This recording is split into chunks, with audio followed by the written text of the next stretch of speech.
Hello, Dave Moore here. I'm going to show you how to tighten up a compression fitting onto 15mm copper. There's a few key points. I've got just 2 bits of scrap metal just so that you can see how it joins together. You'll have a nut on each side of the fitting.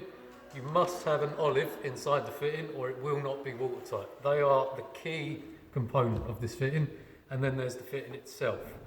On the fitting there's the 2 threads on each side of it. You do not need to put PTFE tape onto those threads.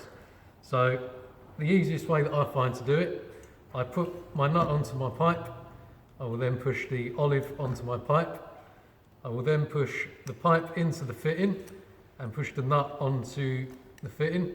While I'm tightening this, I'm pushing down on the pipe to make sure that it's in all the way. Tighten it up by hand as much as you can. It should still be quite loose, but that's all right.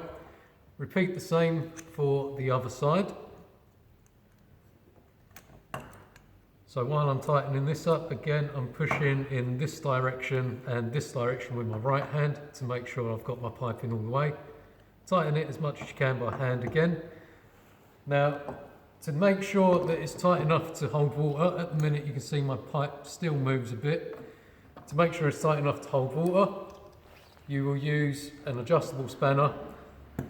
You want to go onto the nut itself, and all you need to do is about a half a turn, 1/4 to a half, and that will be enough. You're just tightening up onto that olive. You will then do the same for the other side.